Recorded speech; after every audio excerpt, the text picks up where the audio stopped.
Selamat pagi Sobat Muda dimanapun berada. Semoga kabarnya sehat selalu. Untuk hari ini firman Tuhan kita judulnya adalah pilihan yang tepat. Nah Sobat Muda, setiap keputusan yang kita buat, tidak peduli betapa kecil kelihatannya, ini dapat membawa dampak yang sangat besar. Nah Sobat Muda, pernah dengar Raja Yosia, Raja Yehuda? Ini sewaktu dia berusia 8 tahun udah memikul tanggung jawab yang sangat besar. Dia harus menjadi seorang raja. Dia harus bisa menggerakkan roda pemerintahan.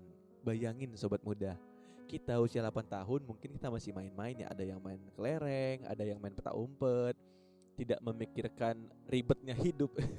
Tapi ini Yosia harus memikul tanggung jawab menjadi seorang raja. Bayangin betapa bingungnya Sobat Muda.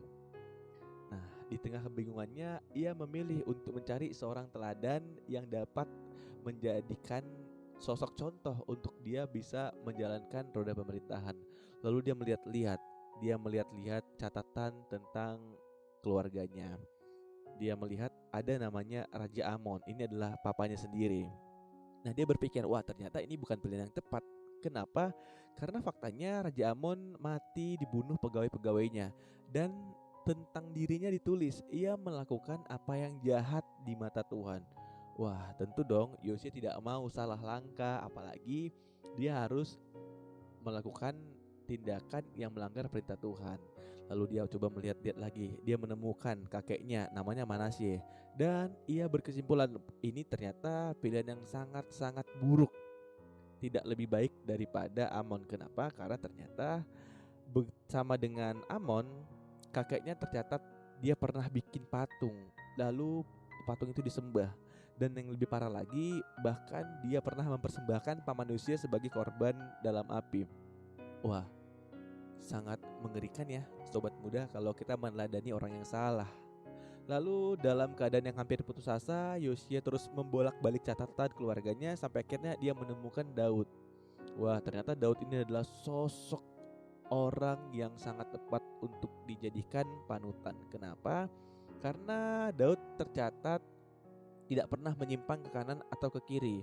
Spontan Yosia berujar, "Aku mau hidup seperti dia." Yosia memilih meneladani Daud, dan itu adalah pilihan yang tepat.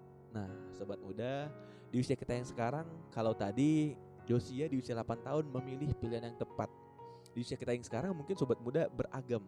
Kita mungkin dari usia rentan belasan atau mungkin sampai 20-an, 30-an. Nah, bisa gak kita menentukan pilihan yang tepat dalam hidup ini? Mari Sobat Muda, mulai hari ini kita berusaha untuk mengambil pilihan yang tepat. Jadi pilihan yang benar-benar sesuai dengan kehendak Tuhan. Terlebih Tuhan kan sudah kasih kita akal budi, akal pikiran. Mari Sobat Muda kita gunakan dengan baik. Jangan sampai karena keinginan daging kita salah memilih.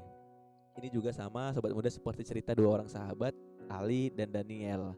Nah, saya akan sedikit bercerita Sobat Muda. Jadi Ali ini sangat dekat dengan Daniel, sehingga kemana-mana di situ ada Ali, di situ juga ada Daniel. Suatu masa Ali pengen mengajak Daniel untuk olahraga pagi, tapi Daniel mengatakan, hidup ini adalah pilihan Ali. Jadi aku bebas apakah aku mau olahraga ataupun tidak. Lalu suatu masa juga pernah Ali ngajak Daniel untuk belajar sama Sobat Muda. Tapi ternyata Daniel mengatakan hal yang serupa, hidup ini adalah pilihan. Saya bebas, mau belajar, mau main game, mau tidur, jangan diatur-atur. Nah, walaupun begitu persahabatan mereka tetap berjalan baik Sobat Muda. Suatu ketika juga pernah nih, waktu pulang gereja, Ali dan Daniel ini makan bareng nih. Nah, sewaktu makan bareng, Daniel memesan 2 mangkuk jeroan yang sangat banyak nih untuk dimakan mereka pada siang itu. Lalu Ali terkejut, wah ini banyak sekali jeroannya Daniel, ini kan gak sehat. Nah Sobat Muda, ya walaupun mungkin di antara kita ada yang juga suka jeroan ya, suka makan makanan yang seperti itu berat, ya walaupun mungkin gak sehat. Nah, dari cerita ini Sobat Muda, yang mau kita ambil adalah gimana kita harus bisa bertindak sangat bijak terhadap diri kita. Mungkin orang banyak mengatakan, memberikan saran kepada kita, tetapi kita yang paling tahu mana yang terbaik untuk kita, mana yang menurut kita itu sejalan dengan firman Tuhan.